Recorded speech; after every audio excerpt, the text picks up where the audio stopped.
Tema HUT ke-75 kemerdekaan Indonesia adalah Indonesia Maju. Jadikan menjadi gaya hidup kita maju di dalam Tuhan.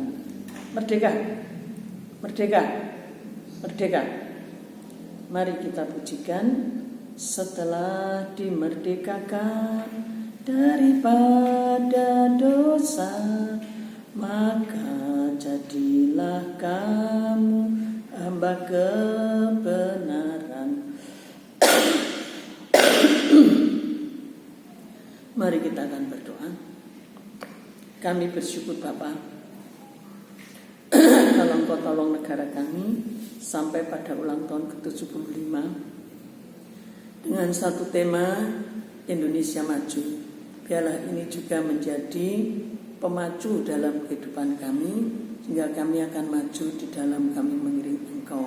Olehnya Allah Roh Kudus yang tolong setiap kami, tudung darah-Mu menyertai kami, urapan-Mu yang kami harapkan. Dalam nama Tuhan Yesus, haleluya, amin. Salam Bapak Ibu Saudara yang dikasihi Tuhan. Bagaimana dengan suasana kemerdekaan Indonesia di tengah COVID-19? Bukankah merah putih tetap berkibar dan juga umbul-umbul juga menyemarakkan kemerdekaan Republik Indonesia yang ke-75? Nah, bagaimana dengan kita yang sudah dimerdekakan oleh pengorbanan Yesus di atas kayu salib yang membuat kita benar-benar merdeka dan menjadi murid Yesus seperti yang tertulis dalam Yohanes 8 ayat 31 sampai 32. Kebenaran yang memerdekakan adalah Yesus sendiri. Dalam Roma 6 ayat 18, merdeka dari dosa jadi hamba kebenaran.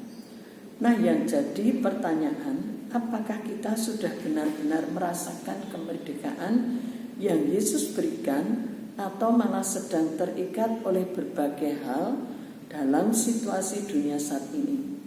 Mungkin terikat oleh kekhawatiran, ketakutan, kepanikan, stres, dan lain-lain. Rasul Paulus katakan dalam Galatia 5 ayat 1, kamu sudah merdeka, harus berdiri teguh dan jangan mau dikenakan kuk perhambaan. Jadi, jangan mau diperbudak dosa dan jangan mempergunakan kemerdekaan untuk berbuat dosa. Galatia 5 ayat 13. Tapi layani seorang akan yang lain.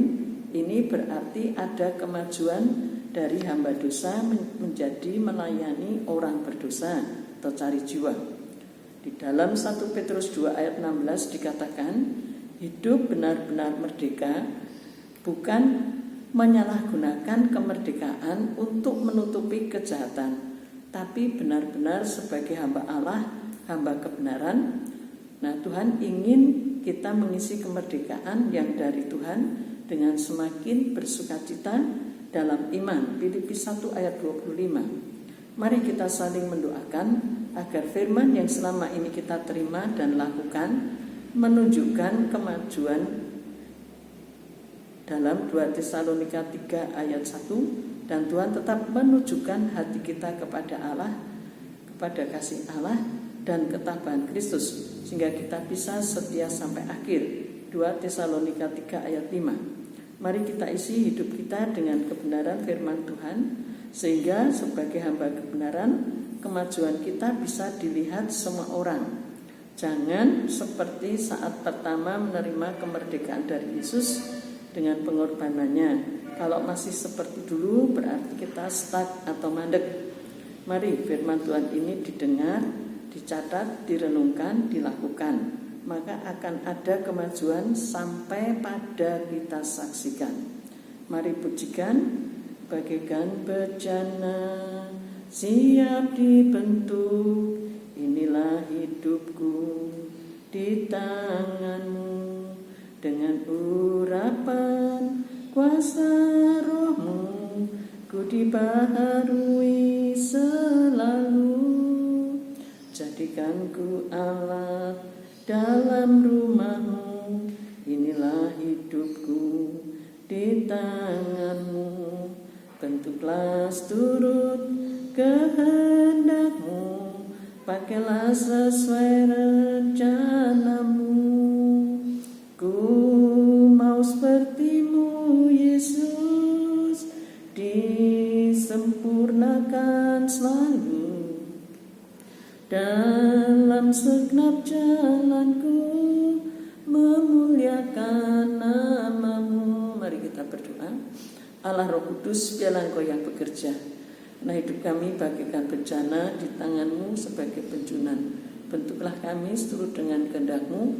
Biarlah kemajuan itu bisa dilihat oleh semua orang, sehingga hidup kami tidak hanya seperti dahulu tatkala pertama kali menerima Engkau, tapi benar-benar kami boleh belajar untuk menjadi alat-Mu, melakukan firman-Mu, menyaksikan akan firman-Mu, sehingga hidup kami boleh menjadi berkat. Kami percaya Roh Kudus akan menolong setiap kami. Terima kasih Bapa, tudung darah-Mu tetap menyertai kami. Dalam nama Tuhan Yesus kami berdoa. Maju terus, lakukan firman sampai menjadi gaya hidup kita. Tetap semangat, Tuhan memberkati.